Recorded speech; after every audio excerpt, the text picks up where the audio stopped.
Hi there, this is Erik Downing, Saugeen Conservation, Manager, Environmental Planning and Regulations. Stormwater management is the management of additional drainage created typically by new development in the context of the Saugeen Valley Conservation Authority's review.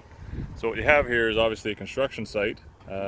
Subdivision in the case here is Durham, and they have constructed, or in the process of constructing, a new subdivision on what was previously agricultural land.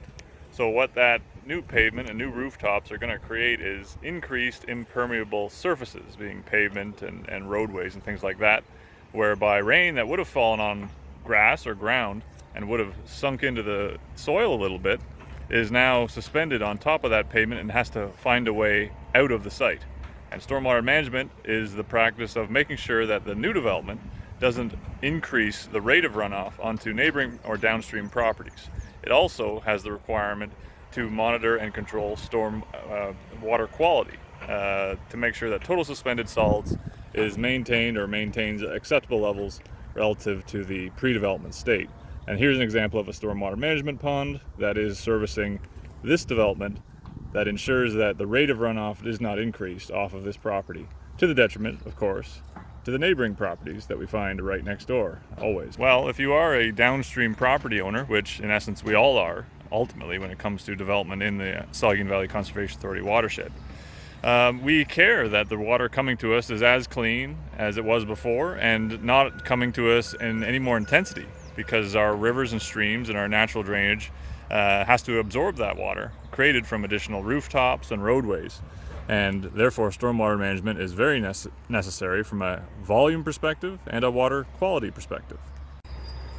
So some ways that developers are managing stormwater management is, of course, with stormwater ponds like you see here over my shoulder.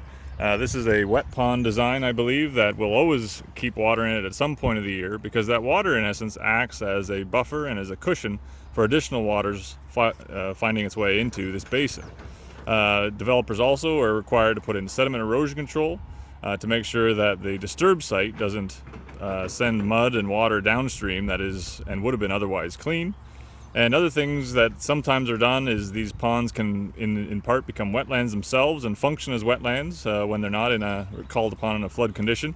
And of course this helps the neighbors and the neighboring landowners and or wildlife get some habitat from what might have not have been any in the stormwater management context. Actually, they're getting away from these large infrastructure ponds like you see behind us, and they're actually moving more towards lot level controls, whereby you have rain gardens and rain barrels and swales on existing individual properties that are required to remain and continue to service each lot in the subdivision, so that a large infrastructure such as this is not required.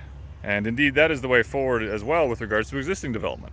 Where there is not the space to put in large infrastructure, it is key that each lot does all they can with rain barrels and rain gardens and small swales to hold back the water on each property so that it doesn't become a bigger problem downstream. You see this very often in Toronto, whereby most of the development occurred without any stormwater management, and now with any rainstorm they have a torrential flood on anybody downstream, basically of the high ground, because of all that paved surface not managing its own drainage at all.